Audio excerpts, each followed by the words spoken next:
All right, guys. We are at the point where we can start talking about conditionals. Previously, you guys, when you started using the ternary operators, where we can have a variable be one thing or the other based on a question that we can ask, we could start really kind of pushing that concept and learn about conditionals. Now, up to now, we have been using methods. We've had our main method, and you guys have created your own methods where we each have a code block, which it starts with the squiggle brackets and ends with the squiggle bracket. And everything inside of that code block gets executed when that method is run. So let's kind of talk about how that kind of changes a little bit when we want to use conditionals.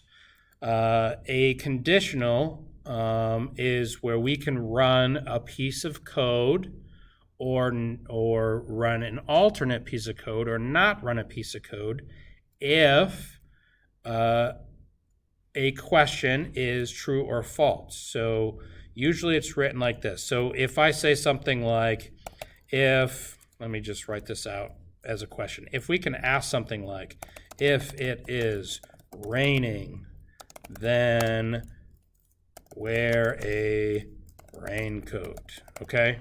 If we can have a question or something where we're asking where it's if, and then we say then that's a conditional. The condition that I wear a raincoat is based on if it is raining or not. So if it's not raining, then I'm not going to wear a raincoat, okay? So if we are writing an if statement, in actual code, we actually start with the word if, and then we have smooth parentheses, and we have to have a Boolean value in here, okay? And then this is basically our question. If this is true or false, it needs to evaluate to true or false. If it's true, then we will execute a code block. So that means that we have to have a set of squiggle brackets here. So if this is true, so let me write it. If true, then we execute all code in between the code block. Okay? Once it finishes and it gets to the end of this code block, then it's going to go outside of it and execute the code that's right underneath until it finishes the method. So if I wanted to write this out, and I'm going to keep this commented out so you can see. So that's my format, okay, for a basic conditional. So I could say, let's say int number. Well, let's just start with a Boolean. Boolean value, okay? And I could give it a value of true. And then I could write that. If value is true, then print system.out.println Boolean value is true. Okay, let's go ahead and run that. So this is the only code that we're running. Boolean is a data type. It will only resolve to true or false. And for a conditional, what goes inside the smooth parentheses, that's my question, has to be something that will resolve to true or false. Okay, now if I turn this from true to false and rerun the code, then we're going to see that this code block will not execute. So none of the code in the code block is executing inside that conditional. I can go ahead and write another print statement. This command will execute every time. Okay. This, because it's not inside of a code block, if we start at our main method, at the start of our code block, we are reading left to right, top down, okay? Once we get to the conditional, if this value, if the conditional evaluates to false, it is not going to execute this. It's going to actually skip and go to the very end of the line and then continue left to right, top to down, okay, until we get to the end of the method.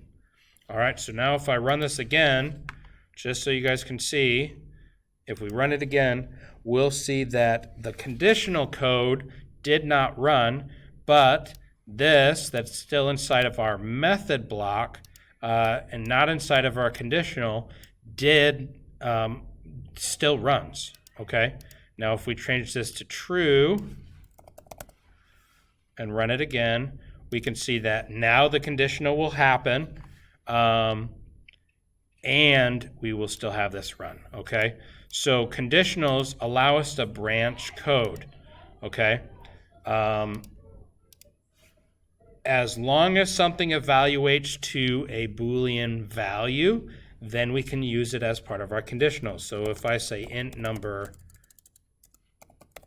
A equals 5 and int number B equals 10, I can actually ask a question that, as long as it resolves to true or false, is number A greater than number B? And go ahead and run that.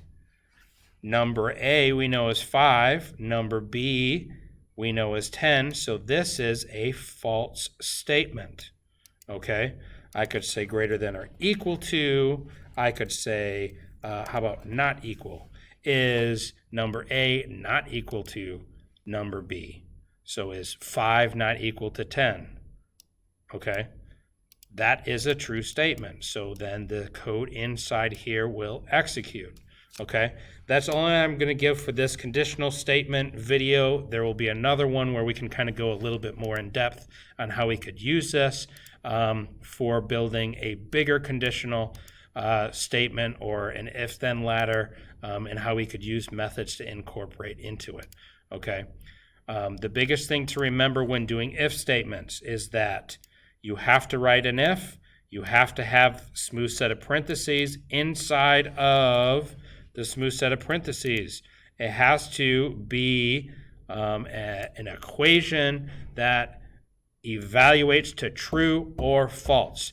If I try to do something like this, I cannot assign a value inside of this conditional. I cannot say number B, which is 10, is now being assigned to the variable number A. That's what this is, okay? I cannot use the assignment operator, but I could use the equality operator and say, does number A equal number B? Okay, and if we run that, we will get that no, 5 is not the same as 10, so the code inside this code block will not run, okay? That is it for this first video. Now, in the next videos, we will talk about other ways to use conditionals. All right, good luck, have fun.